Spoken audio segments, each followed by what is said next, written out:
Кутмандуу кечиңиздер менен назарыңыздарда күндү жыйынтыктоочу маалыматтар топтому алгач жаңылыктардын кыскача түрмөгү. Кытай Кыргызстанга 5 миллион доза вакцина жана 50 миллион юан өлчөмүндө коопсуздук тармагында жардам берет. Бул туурасында өлкө башчысы Садыр Жапаровдун Кытайдын төрагасы Си Цзиньпин менен болгон жолугушуусунда айтылды. Кыргыз-Тажик чегарасында 81 чакырымдан ашык тилке такталган. 10-нан 15 февралга чейин Кыргызстандын эки өлкөнүн чегарасын делимитациялоо жана демаркациялоо боюнча жумушчу тобу жолугат. Балдарга карата зордук зомбулукка күбө болгондор 115 номерине кабарлап койгула. Кыргызстанда балдардын укуктарын коргоо боюнча 1 айлык жарыяланды. Араванда жылына 2 рет түшүм алган дыйкандар бар. Учурда күнөсканаларда жазга даярдык көрүү максатында иштер кызуу жүрүп жатат.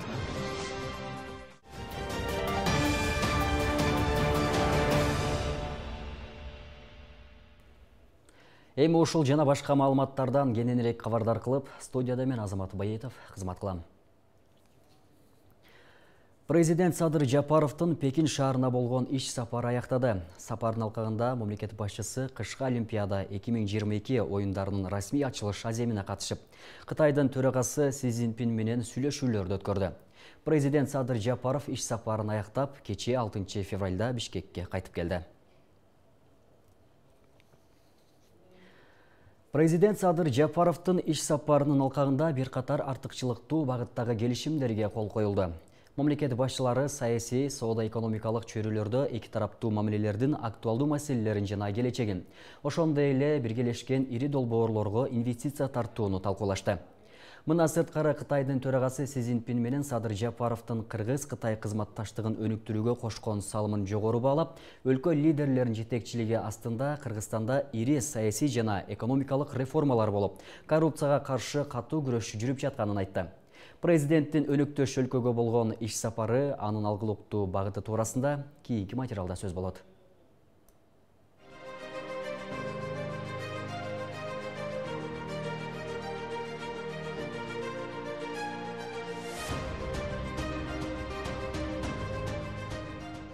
Ошентип өлкө башчысы Садыр Жапаровдун Кытай эл республикасына болгон 4 күндүк официалдуу иш сапарында Кыргыз-Кытай өлкөлөрүнүн лидерлери алгылыктуу аткарылчу иштер боюнча келишимдерге кол коюшту. Эки мамлекеттин жетекчилеринин жолугушуусу Пекин шаарында орун алып, сүйлөшүүнүн жыйынтыгында төмөнкү документтерге кол коюлган. Кыргызстан Кытайга сояны экспорттоо боюнча протокол. 2021-2024 жылдарга маданият, маалымат, спорт жана жаштар саясаты министрлиги менен Кытайдын маданият жана туризм министрлигинин ортосундагы маданият тармагындагы кызматташуу программасы. Маданият, маалымат, спорт жана жаштар саясаты министрлиги менен Кытай эл республикасынын ЖМК жана басма сөздү башкаруу мамлекеттик башкармалык ортосундагы классикалык улуттук көркөм чыгармаларды жана адабиятты өз ара которуу жана басып чыгаруу долбоорун ишке ашыруу жөнүндө протокол. Улуттук статистикалык бюросунун ортосундагы статистика чөйрөсүндө өз ара түшүнүшүү жана кызматташуу жөнүндө меморандум. Экономика жана коммерция министрлиги менен Кытай эл республикасынын коммерция министрлигинин ортосундагы жашыл чөйрөнү өнүктүрүү инвестициялык кызматташтыкты тереңдетүү боюнча өз ара түшүнүшүү жөнүндө меморандум. Синдао шаары менен Бишкек шаарынын ортосунда Дэн Сяопинден баштап Алыкулов көчөсү, Кустанайский көчөсүнө чейин батыш зонасын жакшыртуу долбоорун ишке ашырууга көмөктөшүү жөнүндө меморандум.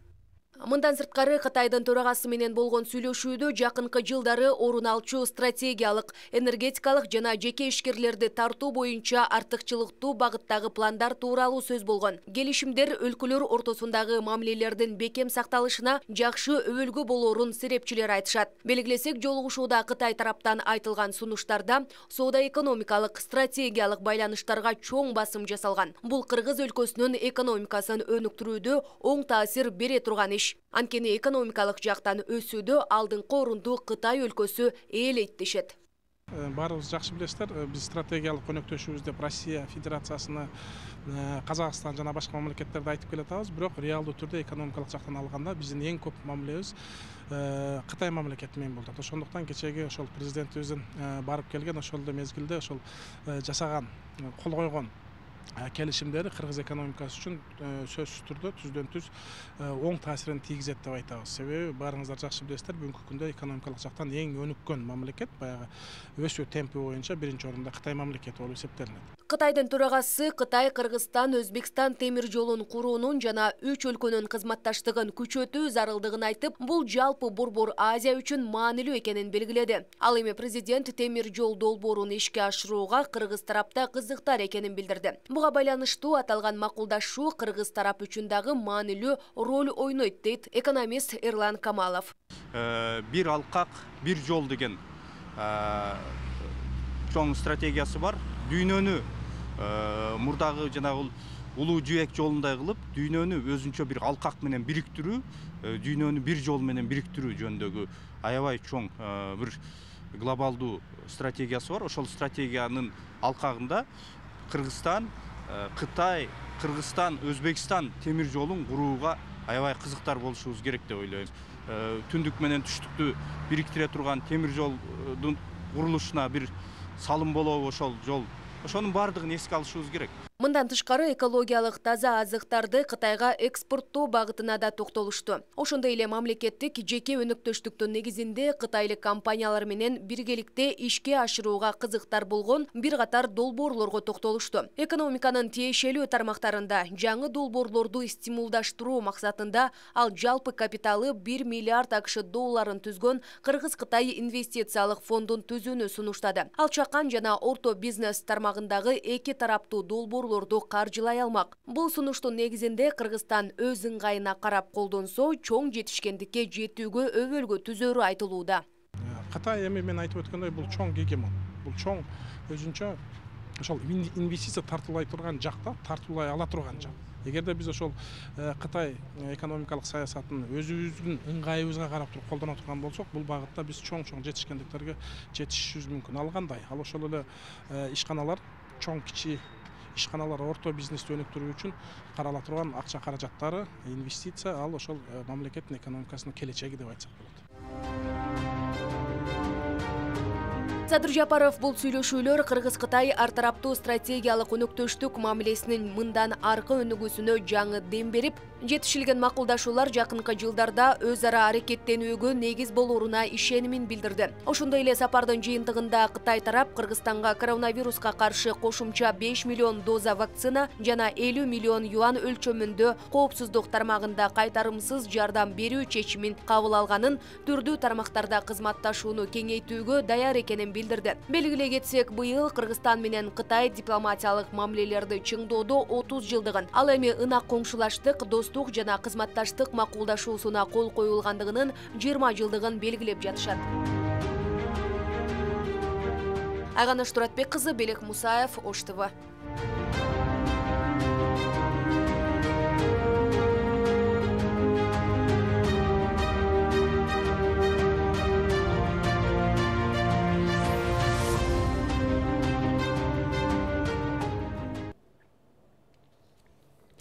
Тараптардын жетишилген макулдашуусунун негизинде 10 февралдан 15 февралга чейинки аралыкта Кыргызстандын аймагында Кыргыз-Тажик мамлекеттик чегарасын делимитациялоо жана демаркациялоо боюнча өкмөттүк делегацияларынын топографиялык жумушчу топторунун жолугушуусу өтөт. Кыргызстандын топографиялык жумушчу тобун министрлер кабинетинин чегара маселелери боюнча атайын өкүлү Назирбек Бөрүбаев жетектейт. Эске сала кетсек, өкмөттүк делегацияларын топографиялык жумушчу тобунун ишинин жыйынтыгында 2021 жылдын 1 майынан баштап бүгүнкү күнгө чейинки эки тарап 81 чакырымдан ашык чегара тилкеси боюнча такташкан. Кыргыз-Тажик мамлекеттик чегарасынын сызыгын чийүүдө 1924-27 жылдардагы, ошондой эле 1989 жылдагы документтер колдонулат.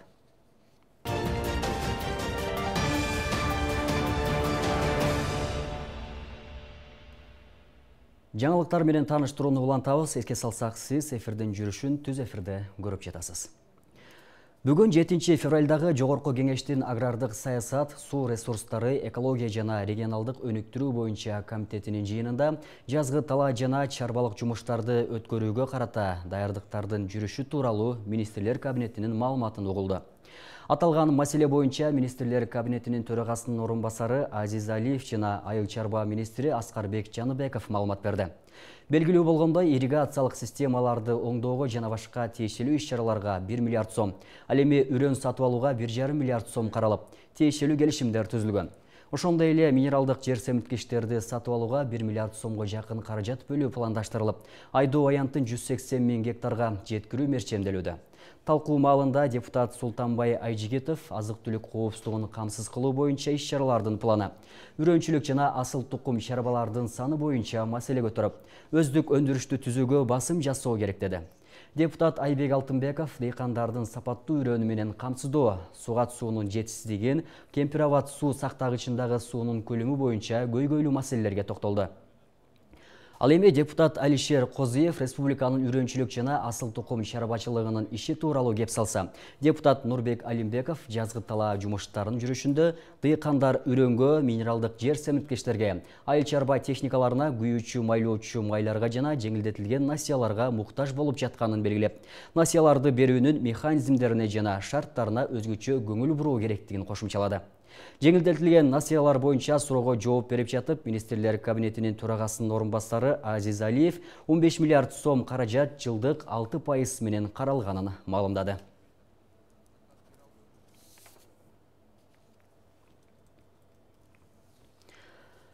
Араван району өлкөдө жазгы талаа иштерин баштаган биринчи район болуп саналат. Учурда даярдык көрүү багыты жүрүп, дыйкандар күнөскананан баар таап, түшүм алуу аракетин көрө башташты. Үй шартында даярдалган көчөттөр күнөсканага көчүрүлүп, учурда дыйкандар өз тиричилиги менен убара. Калктын 90% дыйканчылык менен алектенген райондо кыш жылуу болуп, эрте түшүм берген Кытайдын капусталары эгилип, экспорттоо багыты да колго алынган. Дыйкандар менен жеринде Исхак Туратбеков баарлашып келди. Yerinde bilen kara turpa buladım onun için. Aralashma bulup, keyin uruk salınады bunun üstüne. Уйгурабад айылынын тургуну Жахангир Жораев 3 жылдан бери күнөскана иштетип, Кытайдын Пекин капусталарынын сырын тапкан. Күнөстүү Араван районунда күн жылуу болгондуктан капуста эрте бышып, дыйкан экинчи түшүмдү алууга да жетишерин айтат. Бир ай мурун бул түрдөгү капустанын көчөттөрүн үй шартында даярдаган. Быйыл күнөсканага 4000 туп капуста эгип, түшүмүн чет өлкөгө чыгарууну пландоодо. Soğukka çidamlı bu. Быйыл кыш жылуу болду. Буйрулса эртели түшүм алабыз деп турам. Жылдагыдан көп көчөт эктим. Азыр бул капусталар 40 күндө бышса, артынан эле помидор өстүрөбүз. Буларга кеткен мээнетти актөө үчүн 2 жолу түшүм алышыбыз керек. Пекин капустасынын өзгөчөлүгү эрте түшүм берет жана аралыгын жакын эгип, миңдеген көчөттөрдү батырса болот. Başında birinci egilgende Пекин капустасы гүл сыяктуу түйшүктү талап кылат. Эгерде суу жетпей же суукта калып кетсе, түшүм бербей коюшу мүмкүн. Ал эми ысыкта гүл ашса да жараксыз абалга келет. Андыктан бир температурада кармоо зарыл. Ар бир көчөттү дыйкан өзү даярдагандыктан баасы 3 сомго жакындаган. Былтыркы жылы ар бир капустаны 30 сомдон чет өлкөгө экспорттосо, ал эми ички базарларга 20 сомдон өткөргөн. Жахангир мырза Пекин капустасына чет өлкөдө талап жогору болгондуктан көпчүлүгүн Орусияга жибере тургандыгын да кошумчалады. Başında birinci egilgende Алгач бул капусталарды жакшы караш керек. Жылуу жерде кармоо зарыл. Бир аз өскөндөн кийин суукка чыдамдуу келет. Өзүбүздүн базарларга алып түшпөйбүз. Түптүз Россияга кардалар алып кетишет. Азыр көчөттөрдү үй бүлөбүз менен отургузуп жатабыз. Алган түшүмдүн 50% акчасы пайда болсо, 50% көчөткө жана дарыларга кетет. Учурда дагы 10 сотук жерге күнөскана куруп, дыйканчылыкты өнүктүрүү планым бар.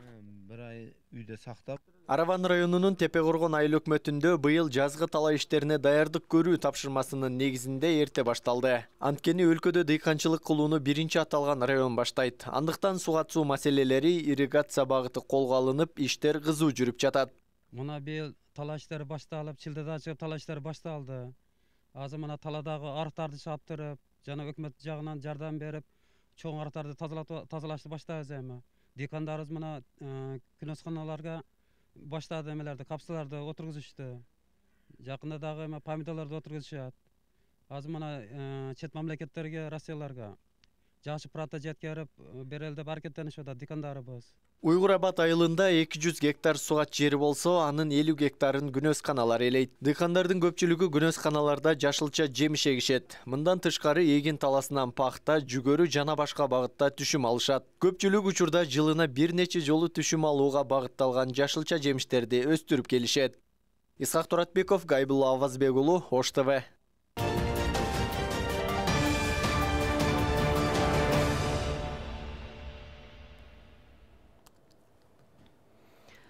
Кыргызстанда балдардын укуктарын коргоо боюнча 1 айлык жарыяланды. Бул тууралуу Кабар агенттигиндеги маалымат жыйынында Акыйкатчы аппаратынын жетекчиси Аскат Азарбеков билдирди. Анын айтымында иш-чара бүгүн башталып 1 айга созулат. Анын максаты балдарды зордук зомбулуктан коргоо. Эскерте кетсек, Сокулук районунда 2 жашар бала денесинен көптөгөн жаракат алып ооруканага түшкөн. Баланын саулыгы шектелип, апасы менен чогуу жашаган жаран кармалган. Балдардын укуктарын коргоочулардын лигасы коомдук фонддун директору Назгүл Турдубекова 2 жашар баланын туулгандыгы тууралуу күбөлүгү жок болгонун айтат. Эгер бала кокустан чарчап калса, анда аны эч ким издебейт дагы болчу. Анткени документи жок, адам дагы жок, деп кошумчалады ал. Сокулуктагы үрөй учурган окуяга жеринде акыйкатчы тарабынан иликтөө жүргүзүлүп, жеке көзөмөлгө алынган. Кыргызстанда 18 жашка чейинки балдардын саны 2 миллион 391 миңге жетет. Алардын 68% айыл жергесинде жашаган балдар. Балдарга карата зордук зомбулукка күбө болгондорду 115 номерине кабарлап коюуну суранат.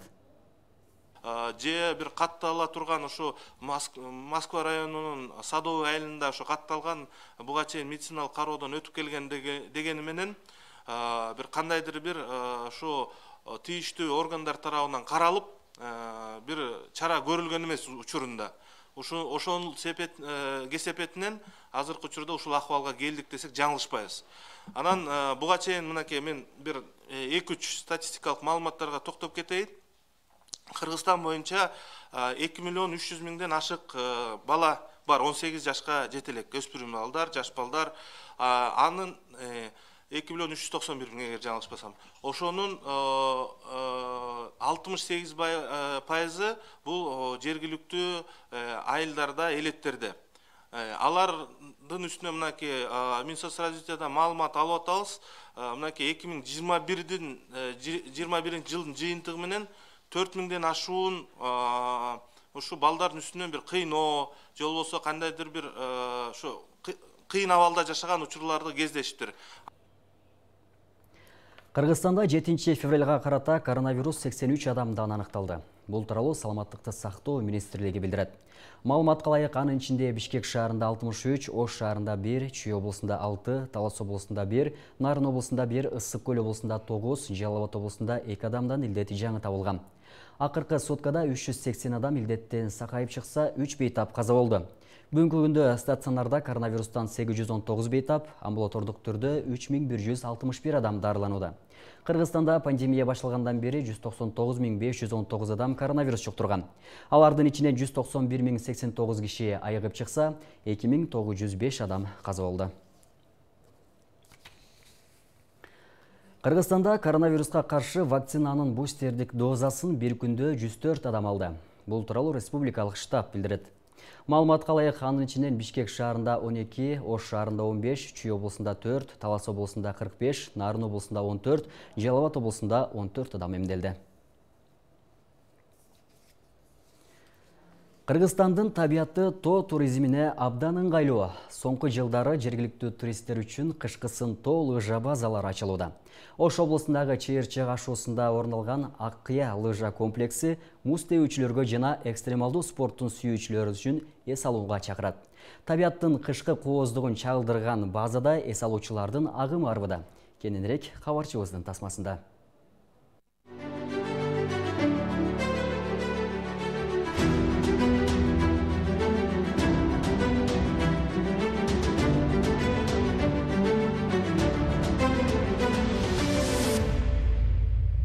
Кышкы туризмге ыңгайлуу өлкө. Алай районунун тоо койнундагы Аккыя лыжа базасы деңиз деңгээлинен 2460 метр бийиктикте орун алган. Кышкы эс алуучулар Ош шаарынан, региондордон агылып келүүдө. Ошалай жолунун 70-чакырымындагы чыйырчык ашуусу кышкы туризмди өнүктүрүүгө ыңгайлуу. Соңку жылдары жергиликтүү туристтер дагы Тоолужа базасында эс алууга кызыктар. Ашуунун койнундагы Аккая муз тебүү базасы 3 жыл алдан түптөлгөн. Бүгүнкү кезде инфраструктуралык абалы жакшырып, узундугу 850 метр аралыкты түзгөн асма жип жолу орнотулган. Элеттеги жеке ишкер Нурбек Жусупалиев тоо койнундагы 5 гектар аймакты ижарага алып, жайкы кышкы эс алуучу борборуна айландыруунун үстүндө. Жакынкы жылдары мамлекеттик банктардан 50 000 АКШ доллары пайызы төмөн насия алууну көздөп жатат. Пайызы төмөнүрөөк кредиттер берилип атат, насиялар. Ушуларга даярдап койгонбуз бир 50 000 долларга.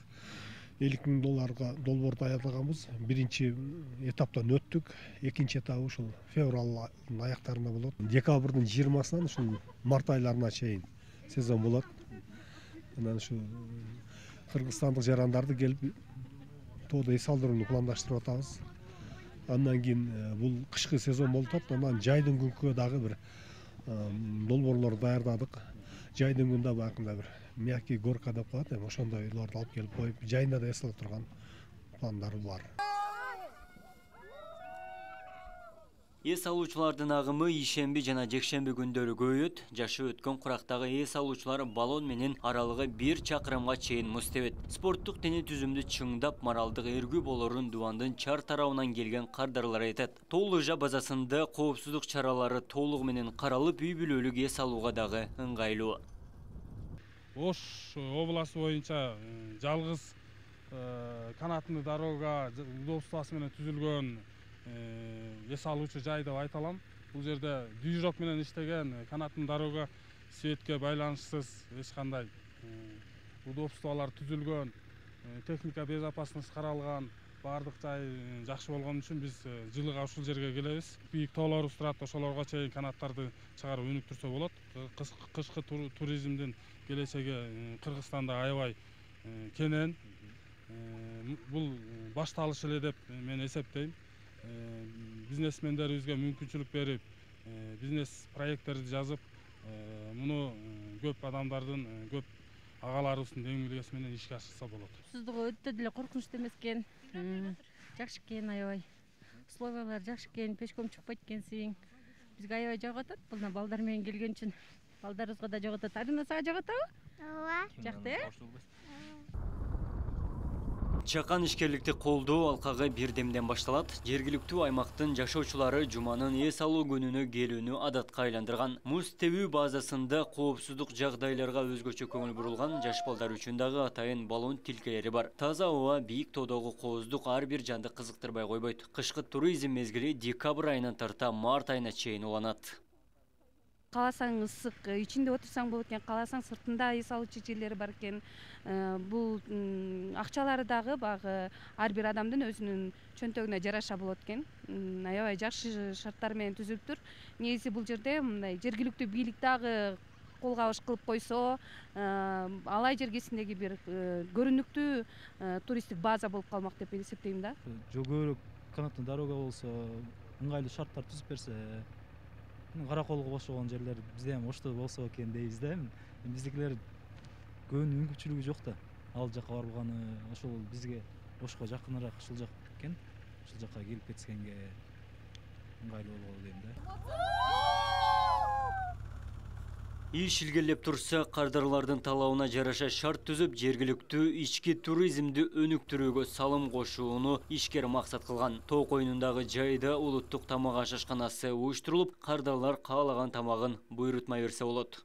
Биздин тоолуу район болгон үчүн мына высокогорный кар ушу декабрдан баштап эле болду. Ошондон бери эле тепкендер аягы үзүлбөдү, Кудайга шүгүр, келип эле атышты.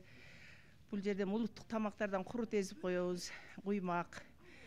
Анан кийин келгендер да заказ беришет, ар кандай өздөрү келип тамак жасашы шарттарыбыз бар. Печке отту жагып коебуз, ысык.